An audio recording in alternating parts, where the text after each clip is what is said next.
2020년 3월 28일 새벽 설교입니다. 오늘 본문은 사무엘상 27장에서 28장 말씀입니다.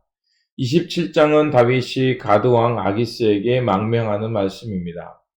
다윗은 하길라산에서 사울과 화해를 했지만 결코 안심할 수 없었습니다.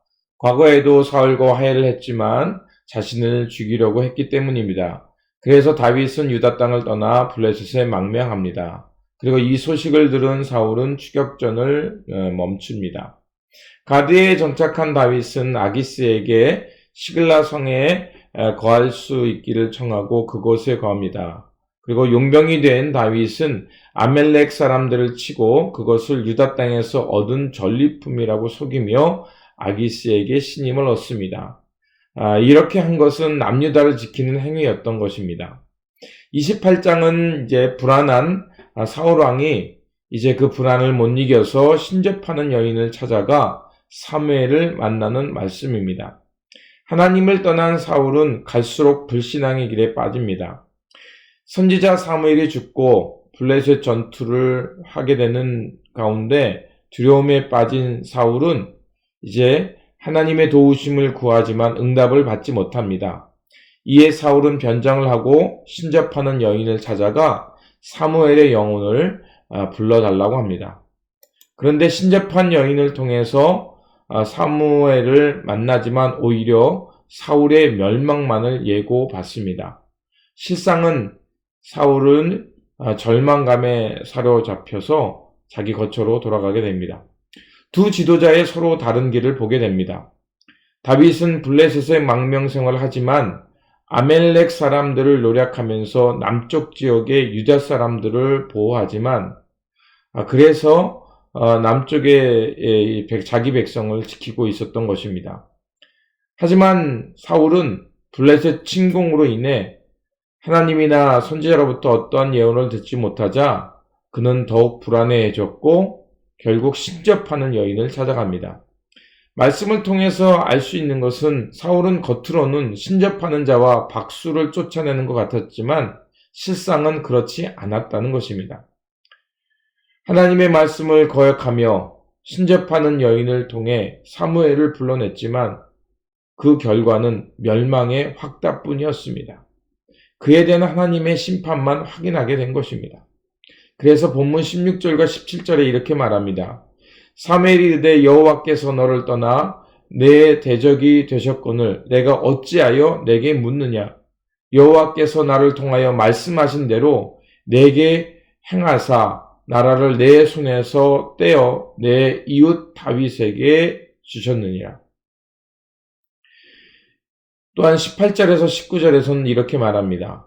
내가 여호와의 목소리를 순종하지 아니하고 그의 진노를 아멜렉에게 쏟지 아니하였으므로 여호와께서 오늘 이 일을 내게 행하셨고 여호와께서 이스라엘을 너와 함께 블레셋 사람의 손에 넘기시니 내일 너와 내 아들들이 나와 함께 있으리라. 여호와께서 또 이스라엘 군대를 블레셋 사람의 손에 넘기시려 하는지라. 침묵하시는 하나님을 알기 위해 하나님의 법을 어겨가면서 신접하는 여인을 찾아갔고 또 땅에서 사무엘을 불러냈지만 더 큰 절망으로 끝난 것입니다. 사무엘의 목소리를 통해서 사울을 책망한 것은 무엇을 말할까요?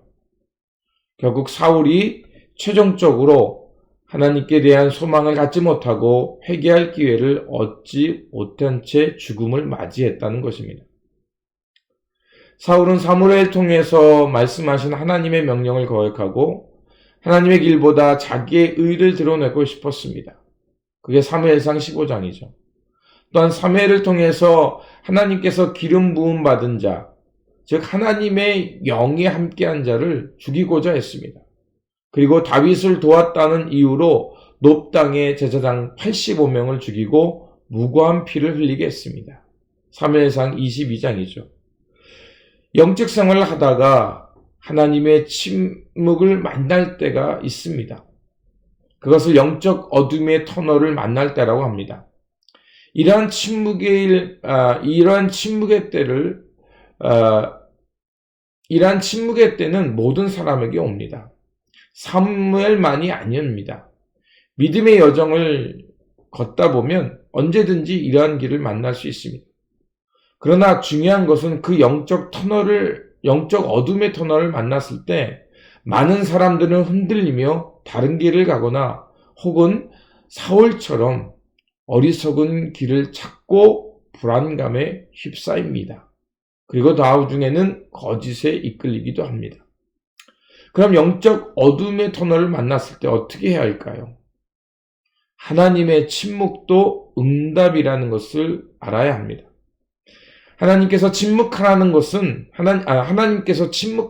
결국 인내의 시간을 가지라는 것입니다. 영성의 대가들은 모두 그러한 터널을 만났을 때 동일한 대답을 합니다. 이리저리 방황하며 다른 길을 찾기보다는 묵묵히 영적 수련을 지속하라고 말합니다. 즉 금식과 회개, 말씀 묵상과 기도, 예배를 지속함으로써 하나님의 응답을 기다리는 것입니다. 그렇습니다. 신앙생활에는 요행이나 쇼컷이 없습니다. 이러한 유혹을 피해야 합니다. 하나님은 하나님의 침묵을 느낄 때 우리가 다시 한번 우리의 일상을 멈추고 하나님 앞에서 우리의 삶을 뒤돌아봐야 합니다. 그리고 말씀 묵상과 기도를 통해서 또 예배를 통해서 신앙의 기본을 회복해야 합니다. 이렇게 하나님의 자비하심과 긍휼로 돌아갈 때 우리는 그 영적인 침묵의 의미를 깨닫게 될 것입니다. 사울처럼 자기의 이익을 위해 무엇이든 하는 사람이 아니라 우리가 하나님의 침묵을 만났을 때 금식과 기도, 또 말씀 묵상과 하나님을 경배함을 통해서 하나님 앞에서 길을 찾는 다윗과 같이 이 믿음의 여정을 살아가는 오늘이 되시기를 다시 한번 주님의 이름으로 축원드립니다. 기도하겠습니다. 좋으신 아버지 하나님 감사를 드립니다. 사울과 다윗의 삶을 통해서 우리가 큰 깨달음을 얻습니다. 다윗은 비록 망명생활을 했지만 하나님의 약속을 지키는 삶을 살았습니다.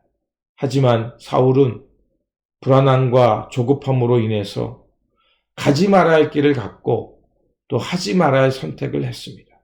그로 인해서 그의 불안은 더 커졌고 오히려 더 회개의 기회는 놓치고 더 절망의 시간만 보냈습니다. 우리가 신앙생활을 하다 보면 하나님의 침묵을 만날 때가 있고 영적인 어두움의 터널을 만날 때가 있습니다. 하나님 그럴 때일수록 인내의 시간이 필요함을 깨닫게 하여 주시고 우리가 좌로나 우로나 치우치지 않게 하시고 금식과 기도, 말씀 묵상과 예배를 통해서 그 기본을 회복하며 하나님의 때를 찾아가는 저희들이 될 수 있도록 도와주시옵소서. 거짓에 휘말리지 않게 하여 주시고 오히려 하나님 앞에서 인내를 훈련하는 시간을 통해서 하나님의 깊은 의미를 깨달아가는 저희들이 되기를 원합니다. 오늘도 우리의 삶을 허락하여 주셨사오니 이 삶을 주님의 말씀을 지키면서 우리의 삶을 하루하루 정직하고 바르고 하나님의 뜻을 따라 살아가는 이 한날이 되게 하여 주시옵소서. 예수 그리스도 이름으로 기도드립니다. 아멘.